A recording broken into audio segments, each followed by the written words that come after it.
You're going through the motions, aren't you? The alarm goes off. You drag yourself into the day, smile when you're supposed to, nod along, keep the peace. You tell yourself this is just how life is. Everyone's doing it, right? But deep down, there's a quiet ache, a whisper that something's off. You brush it aside because it feels normal, familiar, safe. Except it's not. What you've accepted as normal might be a subtle betrayal of yourself. A form of self-abandonment so woven into your daily life that you barely notice it. Until now. This isn't about dramatic failures or obvious wounds. It's about the quiet ways you've learned to abandon your own truth, your own needs, your own voice, all in the name of fitting in, surviving, or being good. These habits, these normal things, are the invisible chains that keep you from living fully as yourself. Let's shine a light on them, not to shame you, but to invite you back to yourself, because you deserve to come home. Self-abandonment isn't always loud. It's not always neglecting your health or staying in toxic situations. Sometimes it's the small everyday choices you make without questioning. Choices you've been taught are just how things are. It's saying yes when you mean no. It's swallowing your anger to avoid conflict. It's measuring your worth by how much you do for others. These feel normal because they're what the world rewards. Society praises the selfless, the productive, the agreeable. But every time you prioritize those expectations over your own truth, you abandon a piece of yourself. This abandonment starts early. Maybe you were praised for being quiet, for not making a fuss. Maybe you learned that your needs were less important than keeping others happy.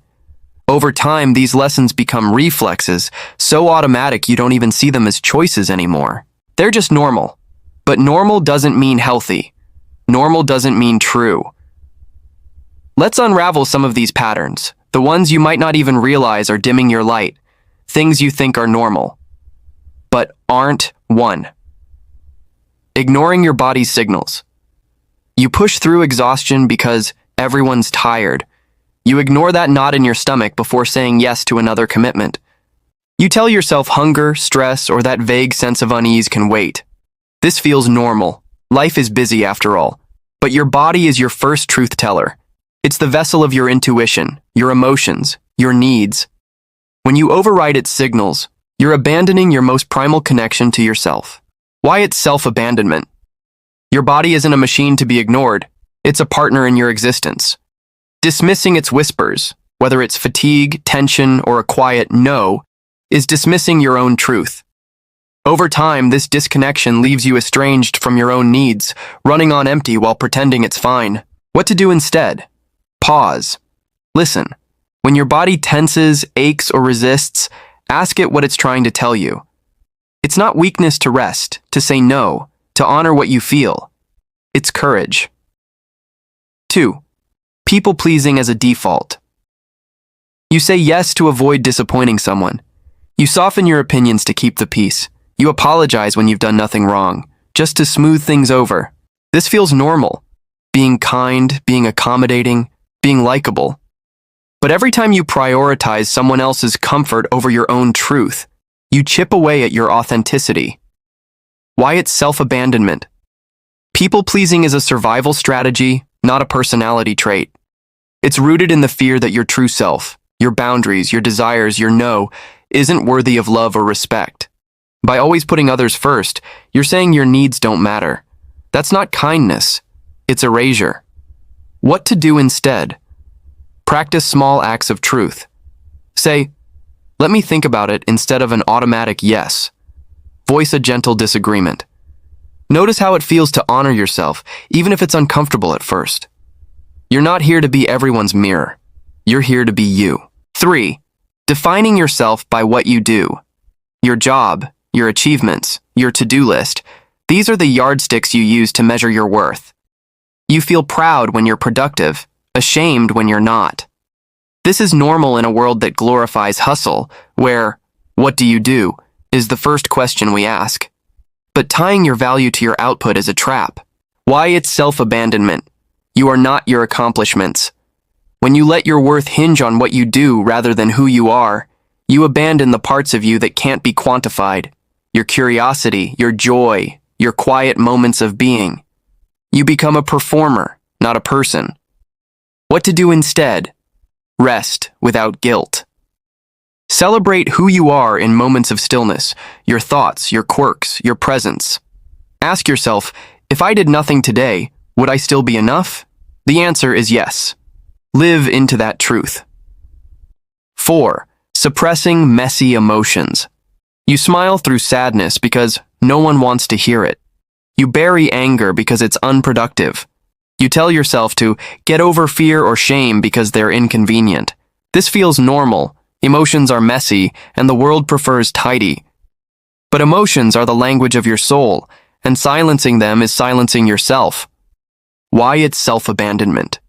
When you suppress what you feel, you're telling yourself that parts of you are unacceptable.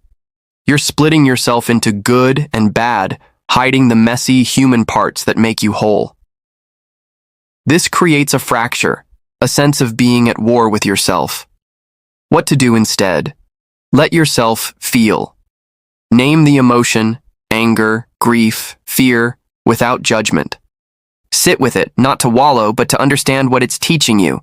Your emotions aren't flaws, they're guideposts to your truth. 5. Staying busy to avoid yourself. You fill every moment with tasks, screens, noise. Downtime feels uncomfortable, even threatening. Being busy is normal. It's what responsible people do, right? But constant motion is often a way to outrun your own thoughts, your own questions, your own heart. Why it's self-abandonment? When you avoid stillness, you avoid yourself. You're running from the questions that arise in quiet moments. Am I happy? Am I living my truth? Busyness is a shield, but it keeps you from the intimacy of knowing yourself.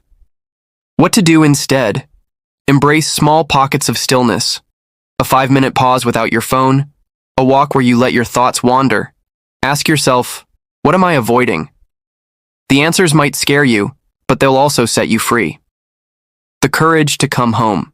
These normal habits, ignoring your body, pleasing others, defining yourself by doing, suppressing emotions, staying busy, are forms of self-abandonment because they pull you away from your truth. They're the false self you've built to navigate a world that demands performance over authenticity. But here's the secret. You don't have to live this way. You can choose to come home. Coming home means betraying the false self, the one that's learned to shrink, to please, to perform. It's a quiet revolution, a refusal to let normalcy define you. It's saying, I am enough, even when I'm not doing, not pleasing, not perfect. It's reclaiming the parts of you you've been taught to hide, your needs, your emotions, your stillness, your truth. This journey isn't easy. It asks you to face discomfort, to grieve the years spent abandoning yourself, to feel the fear of being seen as you are. But it's also a path of profound relief. Each step toward authenticity is a step toward freedom. You don't need to overhaul your life overnight. Start small. Listen to your body today. Say one honest no. Rest without justifying it. Feel one emotion without pushing it away. You've been carrying the weight of normal for too long. It's time to set it down. What would it feel like to live as the truest version of yourself? To let your needs matter, your voice be heard, your heart be whole? That's not just a dream, it's your birthright. Take one step toward it today. Ask yourself, what's one normal thing I'm ready to question? The answer is your first step home.